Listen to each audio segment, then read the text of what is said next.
I don't want him to sleep. Hey, no sleep, no sleep. Because I'm in a very different mood today, and I'm taking advantage of it. I'll clean up all of that corner, which was a mess. But no sleep. You're gonna have to sleep at night with me, because he kept going from my bed window, my bed window, my bed window, and then my bed. He's like grooming himself as he's pushing against my leg in all sorts of ways. How am I supposed to sleep? No. Yeah, no. Oh, come on. So cats do require sleeping during the day, so I'll give him one nap when I'll go out. I'll put this in for a bit, and I'll go check on my puzzle downstairs. But what I wanted to say is about personal development as this third part of the talking about mental health, wellness, personal development.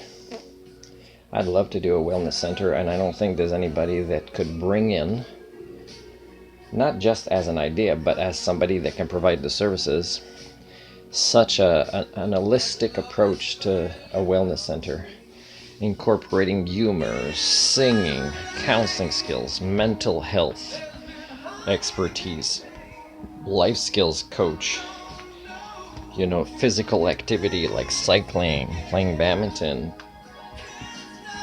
a group facilitation, all these skill sets that I've trained in and worked in and excelled at, and driving a passenger van for particular activities.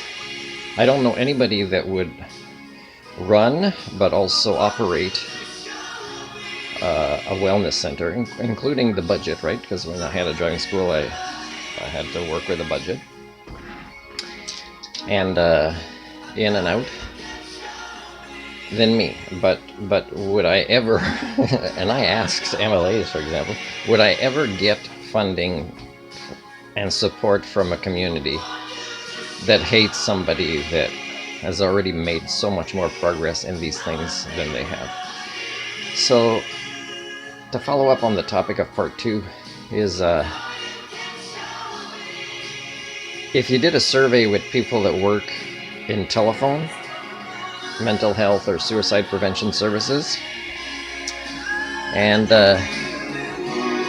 you do a survey with them, and one of the questions is put in there, and you might have to sneak it in there, after a sense of security is built in, because you're looking for real data from the previous questions. They say a bunch of different questions that asks what makes you want to offer these services, whether volunteer or paid. And they'd say, I love helping people. And then there'd be another question that shows, they prefer doing it on the phone than in person. Now let's say even 10%, but I think it'll be between 30 and 60% of people that would say they prefer helping people on the phone than in person. You got to ask yourself, what does this mean about these people being in that field? First of all, I'm not a big fan of helping people on the phone or on a computer, but I know it's one of the toolkits that should be available. It's just that it should not be, because of capitalism and an inability for us to see how systemically broken we are at just referencing others, and really what is really needed for community building and mental health is it's sad, but I know it's one of the things that's required as a way to get help. But that it's going to grow, or that people that work in those fields, even some of the best ones, actually don't want to work with people in person, it says a lot. You got to ask yourselves,